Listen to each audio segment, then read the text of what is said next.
Does Beck have a sugar daddy named the Captain? Who is this girl? We don't know. We're going to be talking all about it in the You After show, so stay tuned. You're tuned in to AfterBuzz TV, the ESPN of TV talk. Now, let the buzz begin. Hello, everyone. Thank you again for tuning into the You After show and joining us again this week. We love you guys. We are going to be talking about this entire episode. Beck does have a sugar daddy, kind of. It's her real daddy, and it's very sad. And you guys are just rocking out. It's great. Such a But classic you guys song. are listening to me.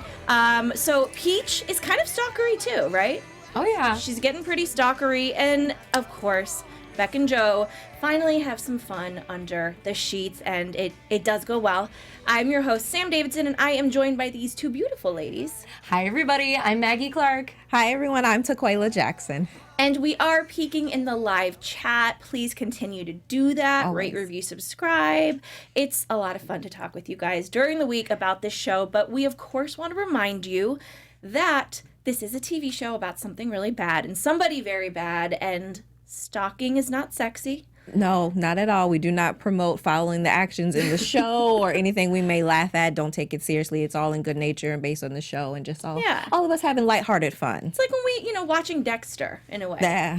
Right. Good comparison, right? Definitely. What did you guys think overall about this episode? We'll start with you, Maggie. Well, you know what? This episode, for the first time, I was actually really feeling like Joe was cringeworthy. Almost every single time I saw him on the screen, I just was like, oh God, there he is again, and his creepy really? smile. And up until this episode, I didn't really feel that way. I was kind of like, oh, he's kind of cute. I'm kind of attracted to him. But in this episode, for some reason, he left a really sour taste in my mouth. Well, I'm not there quite yet, Yeah. even though I feel like I keep telling people about this show and you got to watch and you got to watch. And they're like, what is it about? It's about a psycho stalking someone off of. But he's so hot. Yes. And I'm like, and you don't really in real life want somebody to be with a psycho or like someone that's knownly like psychotic. Yeah. But it's a really great movie. I meant TV show, excuse me. But I believe the question that kept running through my mind is like, how forgivable or forgettable will these lies become between the two of them and then everyone involved at some point? Yeah. So I can't wait to see how that all opens up and develops throughout the season. Great thought. I think at the end of the day, the writing is also really good and charming, and it's based off of this book, and people that have read the book have said that you like him in the book too, and you're reading it going, what am I reading? This is crazy. So I don't know. They're hook, line, and sinkering me so hard right now because I think maybe this was the episode where you could go either way with him, and I went the opposite way as you, Maggie, unfortunately. I was like, oh God, I mean, it is weird that he had his underwear all around. That's when I was kind of brought back to life. Like, whoa, this guy has stolen her things, and they're everywhere. Oh my But gosh. I loved it. I thought it was a really, really fun episode. We got to learn more about Beck and the captain, who it's, really sad relationship with her father. And what did you guys think overall about this reveal? Were you disappointed, or did you think it told us more? Well, honestly, I knew it was coming because of the book, because I've read the book. So I did know from the preview last week that we were going to see her meet her dad and Joe was going to be watching from the motel. So I was expecting that, but I do love the reveal because they did make it seem like the captain was a sugar daddy and the way it was played out, and Joe thought it was a sugar daddy or some sort of, relationship that she was having. So I think that reveal was done well. I just personally wasn't surprised, and neither were the other book readers. So of course I was, because I haven't read the book, and I was, excuse me, the same feeling with Joe. Like, really, Beck? Who the hell is this? He's like really old, and why him? And like, what is the benefit? And go back to Tinder. I just was so shocked. Like, really, him? This is who you're meeting?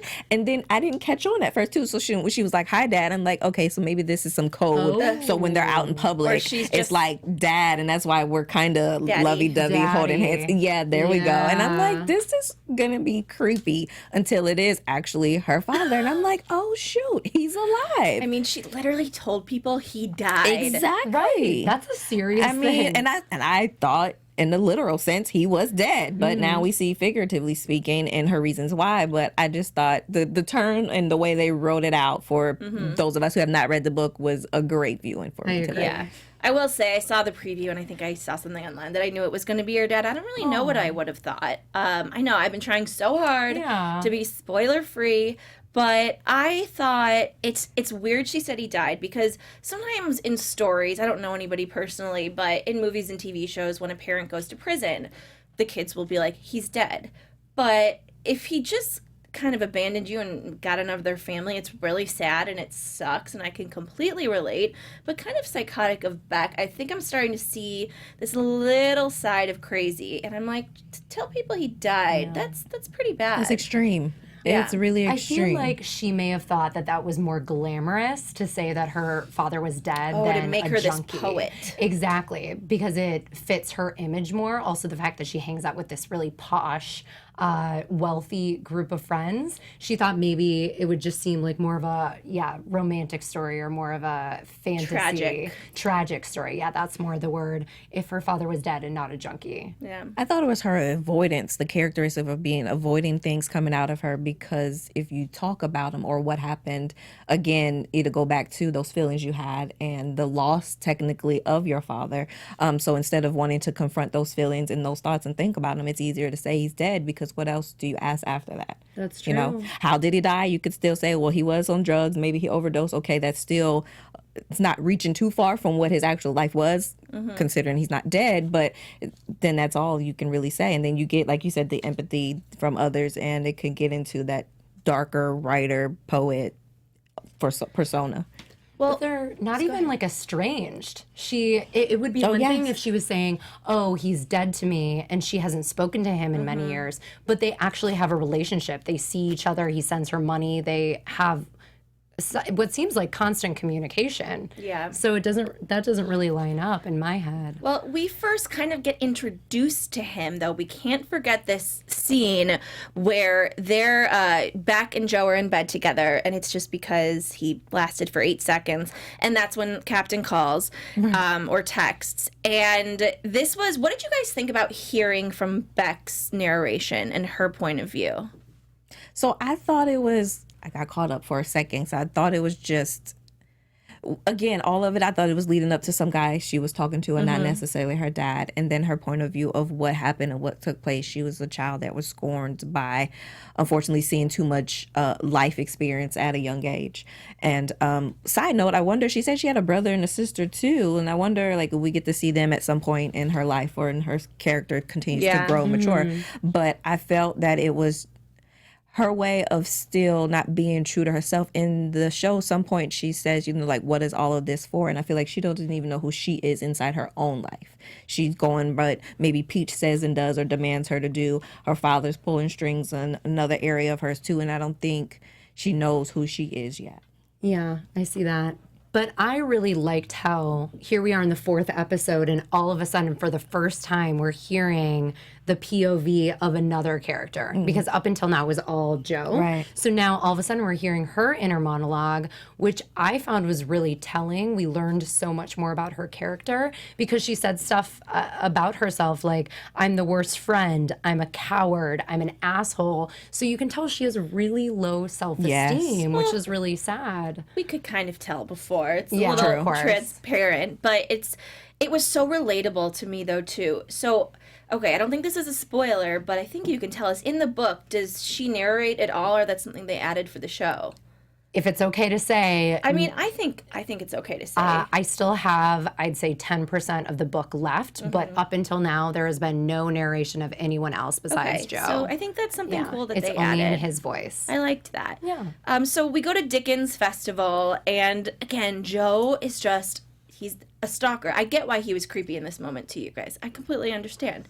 And she sees him, and he literally admits to her that he followed her there, which for me, the way he explained how he followed her there was a little something in a picture that he knew where it was, and I think she's kind of far away. Is she? Yeah. She is. She's out of the city. I mean, She is.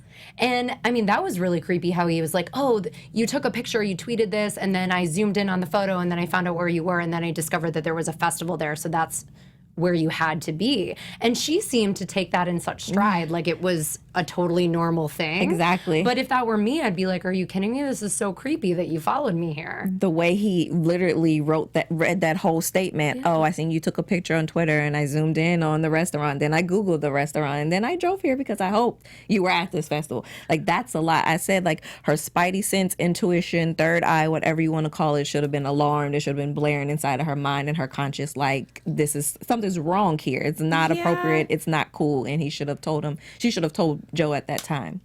I don't know. I really, really relate to Beck because, I don't know, I don't want to say I have daddy issues by any means, but, like, my dad and I have a really complicated relationship. He left my mom, and, like, he did start a new family, so it was it was hard. We still have a good relationship, kind of, but I understand Beck and the whole feeling very lonely and, like, needing that kind of presence in her life and kind of willing to not lower her standards, per se, but to just want people in her life, and, like, especially a male presence that's good, which she thinks is good, so badly that she opens the door way too wide. And it sounds like you think she was happy to see Joe. She was almost like, oh, you're here to rescue me. Yeah. I'm not alone. It isn't my dad's family versus me. Now I have somebody to kind of lean on. And to be honest, I've been in very similar situations where it's the stepmother who's not being nice and there's the younger kids. And I do love my little sisters, but, like, there are times that there's a divide, and I related to it so much. And if a guy I liked that I just told off and I was like, crap, I'm never going to figure it out with him again, I just ruined it, and he showed up when I was so vulnerable and everyone was being so mean to me, I kind of think I would think it was a little weird, but I would go with it. Wow. You would be more prone with the safeguard feeling of it, the protection, even if you don't know him that long, like Joe and Beck's relationship, just someone you're comfortable with or someone you can help, that helps you breathe a little easier. Yeah. So in that instance, I totally agree. It was a good thing for her that he did show up because she was about to just go off on the ledge. And I also think that maybe she was even more comfortable telling her dad off and Nancy as well because she did have him there and now he kind of knows her full truth, so she's like, I might as well go for it at this point. Yeah. So I do agree that him showing up was actually good on her part because it didn't make her feel like the outcast. Yeah, exactly. There's so much more to the episode, guys, but before we get to it, we have a lot of other stuff at AfterBuzz that we want to tell you about. Of course. Hey, AfterBuzzers, our network produces after shows for nearly all of your favorite TV shows. From dramas, reality TV, sci-fi, and more, there's no network that works harder to serve television fans. But we need your help. We're asking that you please subscribe to 1, 2, 3 or more of our YouTube channels. By subscribing to our channel, YouTube will suggest content that's tailor-made for you, and you'll help AfterBuzz continue to grow. And if you're worried about pesky notifications, don't be, because they're optional. So hit the subscribe button now for this channel and check out our other AfterBuzz YouTube channels as well. Let us know you did so in the comments and we'll thank you on air. For now, thanks for being the best fans and for helping us be the ESPN of TV talk. Awesome. And there's a lot of other great shows that some of us are on, so please make sure to check them out and check out all of the channels. Going back a little bit to what we were talking about with the parents, it was very sad, and like we touched on earlier, we do get a sense that she has these other interesting characters in her life that I hope we will meet. Yeah. And I'm sure that we will. But then, of course, we have Peach. And I, myself, just write Peaches naturally. Yes, I'm I've been so doing on that Joe's too. side. Yes, I've been saying that the same as well. I'm like, Peaches, you are being incredibly bad. So, first of all, she's really kind of bitchy. No, she is. It's not really kind of. She is. She's a bitch. She is. And she treats people that, work for her and deal with her very poorly. She treats people under her poorly. And so we see that Beck came over to borrow boots for, that stupid Dickens festival. Yes, Dickens. That's kind of ironic. Right. And she's like a guy, she's convinced she has bed bugs. Oh my gosh. Oh, It's a ridiculous moment. And I was like, I don't like you anymore. After the bed bug thing, when you see her yell at someone like that, it kind of makes you, because we weren't really sure who she was, because she is right. Joe is a creep. Right. And Beck should stay away from him. but she's just not a likable person for us. Is that, I think, what they're trying to portray? The way she comes off, which they're doing a great job at portraying her in that form, but the way she comes off, even if Beck felt on some level that Joe isn't right for her, Peach is not giving her that information to where she can receive it and not feel like threatened or not feel like she has to make an ultimatum come towards. Like, help her fill it out in her own way, in the way that she's best able to receive, rather than being a dictator to her all the time. That's not what a friend is. Right. So she's a mean girl, definitely. She is, but I kind of love her in a way that we loved Blair in Gossip Girl. Like, Blair was such a mean girl, and she was mean to the people around her. Yeah. She wasn't a great friend, but she was still such a compelling and entertaining character that I just love to watch her storyline play out. And I feel that way about Peach too. It might be, honestly, because I watched Pretty Little Liars, and Emily Fields, her character in the show, That's is true. very nice and, like, benevolent. And She is the Beck in that group. Yeah. So I'm just kind of, I didn't know that's how we were, because I love Blair from Gossip Girl, one of my favorite characters. Right. But I didn't know that that's how we're supposed to feel about her. So I love Blair too, and even though Blair was also part of the Mean Girl group, you seen a little bit of her reasoning and why, and she didn't care to stand on the island by herself if it was essentially to protect a friend. But we haven't got that far with Peach yet, so maybe that will be a likable moment eventually in the series. Right. But also going back to her being in Pretty Little Liars too, they've kind of, I loved her because this is a different role for her. She's not like the Pretty Little Liar character where she is standoffish and she's a little quiet and she doesn't really have too much of a voice like the other girls do. Yeah. In this one, she is everything opposite. Right. She's the leader. She's the dictator. It's her way or the highway, and she's just gonna do what she wants to do. Everyone else be damned. Yeah. I mean, okay, so I guess my biggest issue with her, though, is that for me, it seems as though she's trying to protect Beck and take her away from Joe, not for Beck, but for herself, because she's in love with her.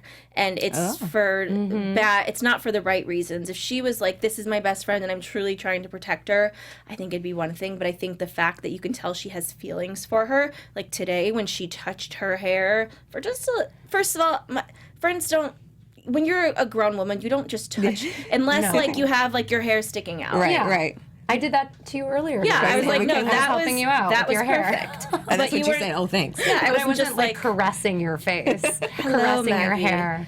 Yeah, but you know, it was so a different kind of that's why I don't really like her, because I don't think she's doing it for the right reasons. Right, exactly. She wants Beck all to herself. And it's interesting because I wrote this quote down that Joe said in this episode, quote, "I won't let her get in the way of us, Beck," when he's referring to Peach. Yeah. So that's very telling. It's like, It is. uh-oh, because the two of them are clashing a lot. They're really going toe-to-toe. So we're going to see that play out in the next episode. I think there's some interesting things going on in the chat right now. Just a about few people Peach in and here. Joe. Yeah, they're saying that they think Peach is definitely Regina George.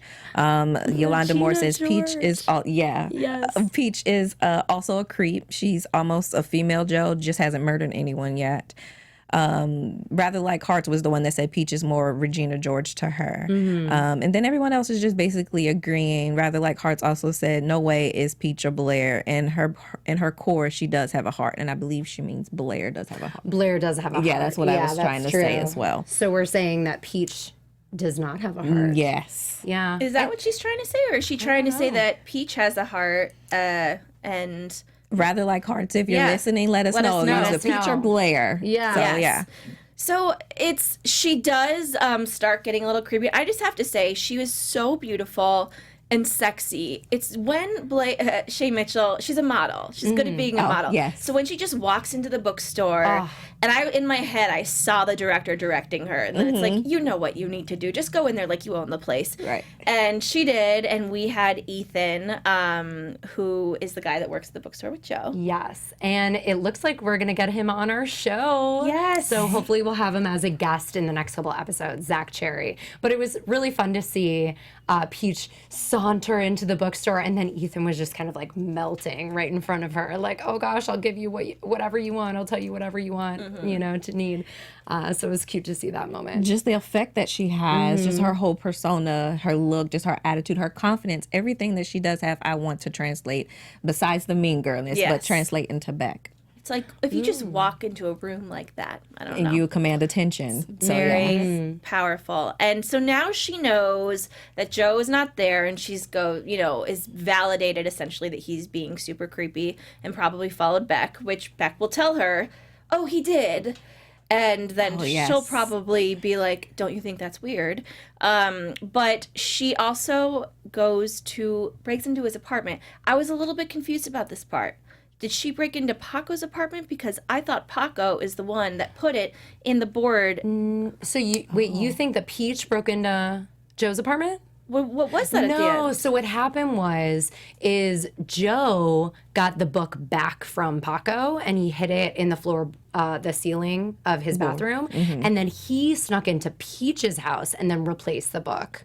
So Peach walked into her library and saw the book there and she was like, oh, how did this get here? So it just mysteriously arrived back in its spot. the ceiling part was Joe at his house. We don't really see him getting the book back from Paco. But he's watching from the street and he's watching her realize that the book is back on the shelf. Okay. And that's why he says, luckily, Paco reads fast. So we didn't see the exchange for Paco giving Joe the book back, but it's in his house that he gets it out of. I thought that she went into his apartment. The stepdad would have been on her heels in some form. I thought it was Joe's apartment. I thought he was watching her from the street into his apartment, and that's when he said, we're going to have to do something about. No, vice versa. Reverse, Vice versa, But he did say we're going to have to do something about her if she doesn't turn a leaf and start liking Joe. Right, but now she's going to be really suspicious because she thought that Joe took the book from the beginning, which You guys, he did. I swear that is what I saw. And all of a sudden it's back in her home. But that's the good part, though, because if that is the case, then how could he be at the festival and done that if it happens in the same day or so or the weekend before she knows that Beck is actually back? Because she still assumes they're together. That's true. So how did that book get back if he's technically out of town? Yeah. I don't know. I'm gonna have to rewatch that part. We'll get back to you guys about that next week because I'm still not convinced. But you guys are probably right, 2 against 1. But Beck comes pounding on Joe's door though, and throws herself at him after she yelled at him and told him to go away, get out of her business, blah blah blah, and then they have sex But I didn't know he took her underwear like that.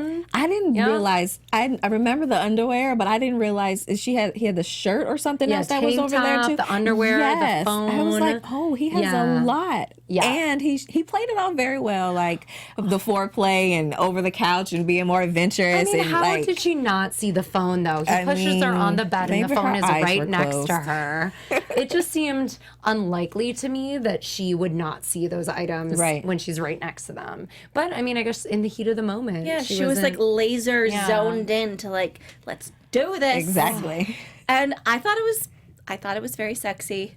I'm not going to lie. I did. It was hot. And I thought he was really kind of hot in it. But he also, it was kind of getting me out of the moment when he was like, oh shoot, gotta stuck her underwear into the cushion that I stole. And you see him actively thinking about it. So for me to not really be in that sex scene, because I see, he does a real job of like getting out of the moment of actually being intimate and thinking, okay, so the phone's here. I got to flip her over the couch and do that. And then, okay, her panties or whatever it was were here. So I got to pick her up and then make sure she doesn't see me grab down and bend it. So I kind of was removed from the intimacy of that scene, more so trying to figure out how he's going to connect the dots to each piece so that she doesn't see anything. And then the next morning, she got up before him, so she could have been poking around the apartment and found some of these items while he was still sleeping. Because that's what I would do. Would you guys be poking around like, hey, I want to get to know this guy a little bit, like explore this place. More like cabinets, refrigerator, not necessarily drawers and under the couch cushion type stuff. That's true. That's too much. You don't want to look under the couch. Not yet. Yes.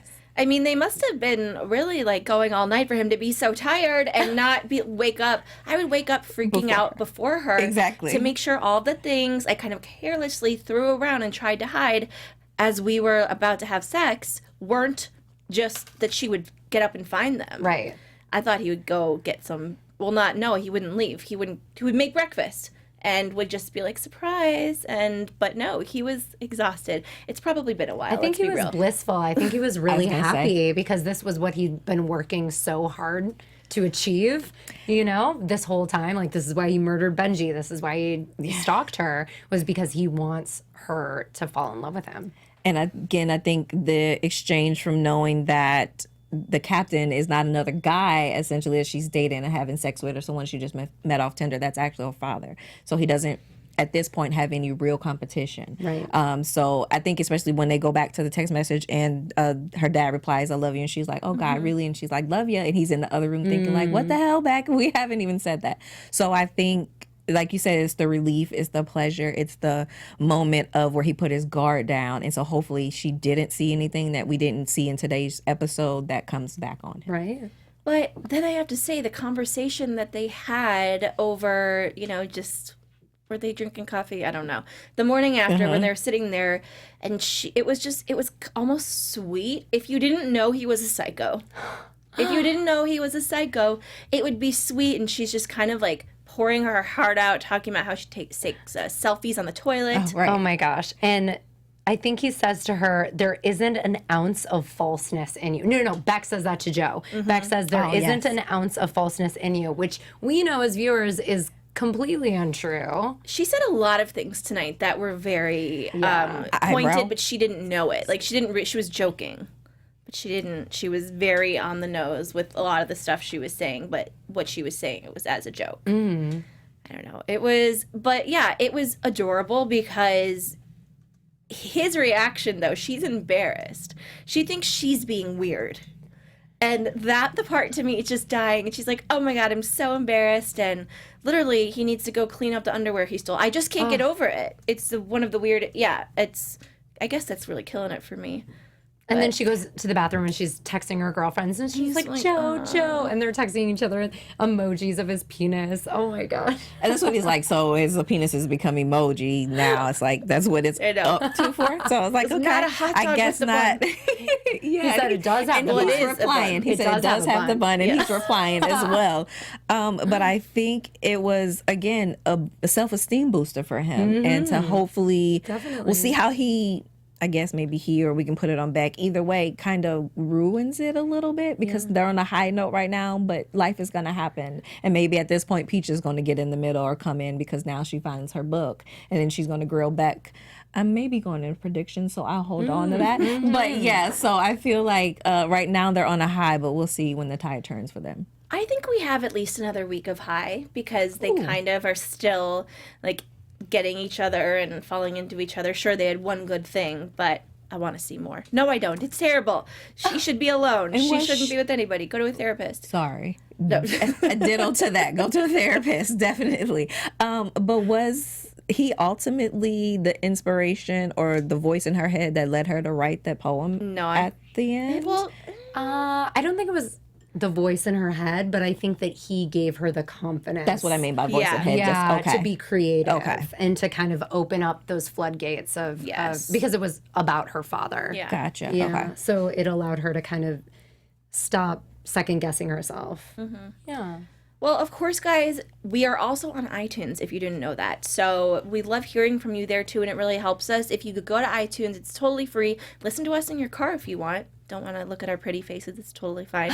But it's really great to listen to while you're driving. So download, rate, review, subscribe, and leaving us 5 stars or whatever you think and a comment. We will give you, again, a shout out live on the air. We have our special segment, which is a deep dive confession from our own here, who is not a weirdo like the rest of us. Or no, it's just me and Renee who have stalked, really.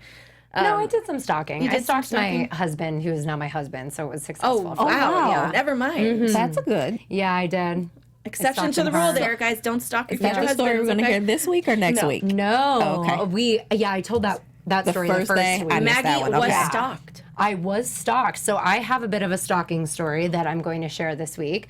So this was a guy that I dated for about 1.5 years. And after we broke up, he had a very hard time letting go. And he kind of mildly stalked me for a few years.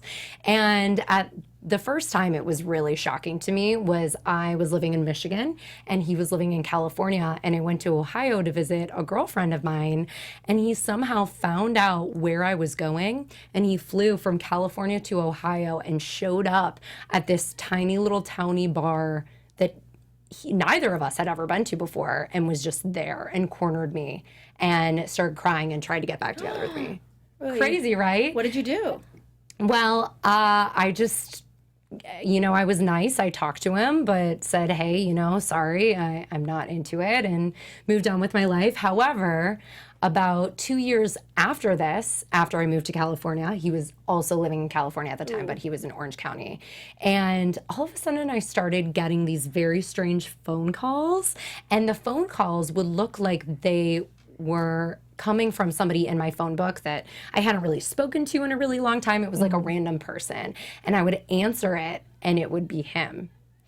So he was using some sort of computer program to call my phone, but make it look like someone else I knew was calling me. Right. What? That's Isn't crazy. that so creepy? That exists? Yeah, it was really, really scary. So I started saving like all of his texts and emails and everything, just in case I needed to, Get a restraining order. So it didn't go beyond that, thankfully. And he did actually show up to my work just this past January. I thought you were about to say your wedding, and I was going to be like, oh my that God. would be horrible. I was about to be like, oh yeah, he doesn't stalk me anymore. But then, he showed up at my job when I was traveling for work in another state. He showed up because he somehow knew I was there. So it's still ongoing. Okay, well, save those texts. Yes. And now we have documented this live on the air, too. There we go. So you know. Okay, Yes. so you guys know my story, so my God, I'll that's let you know if there's any update to that. We'll take it. Okay. Please do. Yes. And if you are watching, stop it. I know. Please, Stay sir. away. Yes. I'm married. Joe Leave is me not alone. cute in this scenario, okay? And neither are you. Yeah, It's serious. it's pretty terrifying. So, Man. Well, on that note, let's get into some predictions for poor Beck, who is going.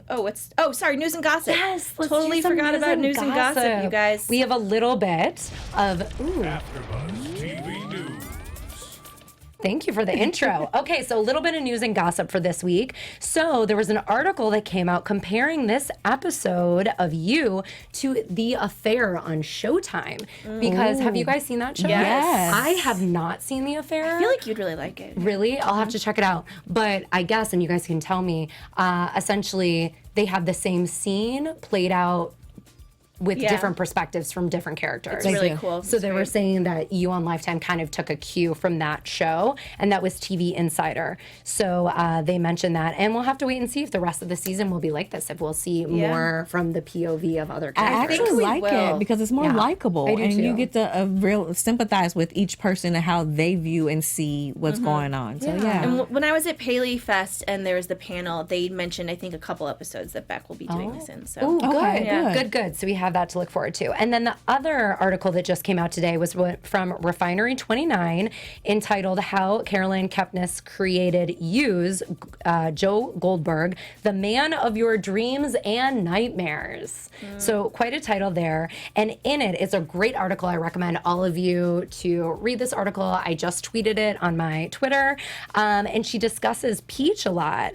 And one of the questions that came up was, how is Peach Salinger related to JD Salinger? And we talked about this a little bit a couple episodes back. And Caroline, the author of the book, said, I thought of her as a third cousin, maybe a fourth. Ooh. So at one point we were like, is that her uncle, her grandpa? We Yeah. don't know. Right. So it's a distant cousin, actually. And then with Peach's name, she named her Peach because peaches are perfect because they are ripe and delicious. But when they are spoiled, they are poison. They attract flies and make you sick. that's exactly what Peach is doing in this Yes. show for me. So great job on the name, Caroline. Yes. I just really enjoyed her choice of Peach. Also, like right after we do our predictions really quickly, guys, Maggie's going to stay and talk about the book. So we'll give you a heads up. But if you want to stay, please do. Let's get into predictions. And now, your AfterBuzz TV predictions. No Maggie, though. oh, okay. Just us. So I do have some insight. I do want to participate this you time. do want But to go ahead. okay. Yeah, go ahead. So go ahead. for me, I just can't wait for the Joe and Peach showdown. I feel like it's gonna happen within like the next 2 to 3 episodes, and I feel like Joe's going to throw Beck under the bus in a sense. He's going to be the one to tell Peach that Ned is alive. Beck's dad, Ned is his name, is alive in order to build a separation between the two, because I think Peach will take that really hard and be distraught that she's been lying all this time that her dad is dead and when he's not. And I feel like that's a way for them to separate it. Even though Beck may be mad at Joe for a little bit, I think Beck's going to see it in reverse, that it's her freeing herself a little bit and loosening the reins and building self-confidence and the person who she is when it comes to her relationship with Peach as well. And then you pointed out too that you think they have Peach has a little liking to Beck, which I have to pay more attention to that, because if that is so, then you'll see more of like a tug of war between Peach and Joe when it comes to Beck. So that's my prediction. Okay. I love that you said tug of war. So did you guys watch the preview for the next episode? I haven't. Okay. So in the preview for the next episode, I don't know if can I mention that? I don't want to give anything away. Okay. So in the preview for the next episode, we actually see Beck and Peach hooking up. Oh, I think I did see that. So we do see the two of them kind of making out. So I don't know if that's going to be like a fantasy or that's actually something that's happening. And then I agree. I think we're going to see more of Peach versus Joe. And then also we see that famous scene in the preview for next week of Joe running behind Peach in Central Park and then hitting her on the head.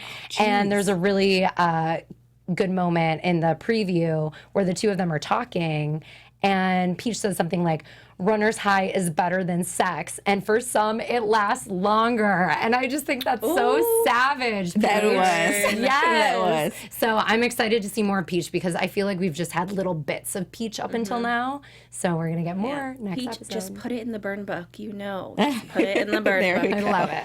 So yeah, I think that Beck is going to just next week be like, I found the love of my life. He's going to save me. And I'm just in love with him and I'm going to marry him, you guys. And they're going to call her crazy, but she's going to be obsessed. And some things are going to get nuts. On that note, thank you guys so much for tuning in. We are going to have the book discussion, but Anthony, we didn't really talk with you before how we were good. Okay, so Sam, we have a special guest next week. we do have a special guest next Yes. week, but we can't hear you. That's the problem. We're not supposed to listen to Maggie because we don't know. So let's... Oh, you can know about the special guest. No, of course the special guest. Yeah. Okay.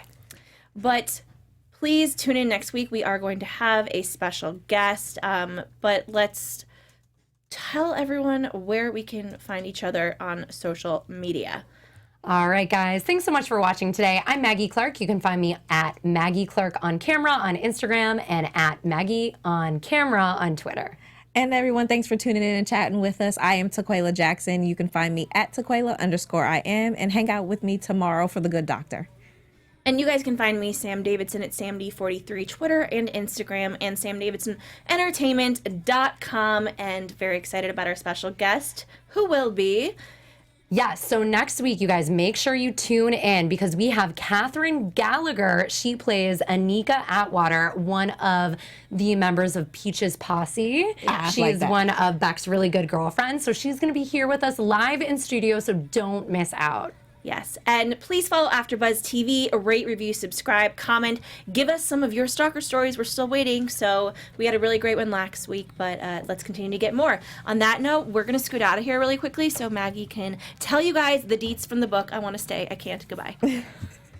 Our founder, Keven Undergaro, Phil Svitek, and me, Maria Menounos, would like to thank you for tuning in to AfterBuzz TV. Remember, we're not just the first, we're the biggest in the world, and we're the only destination for all your favorite TV shows. Whatever you crave, we've got it. So go to AfterBuzzTV.com and check out our lineup.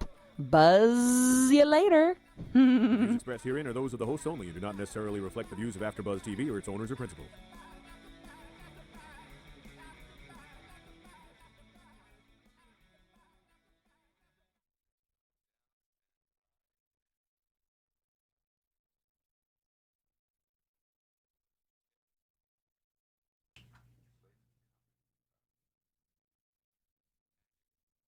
Hi, everybody. It's Maggie again. Thank you so much to all of the book readers for sticking with me during this very special segment called Book versus Show. And I'm just going to run through the differences between the book and the show in this episode in particular. So first of all, I noticed that she mentioned her dad pays for her cell phone, the one that Joe still has that he uses to creep on Beck. But as we know in the book, her mom actually is paying for the phone.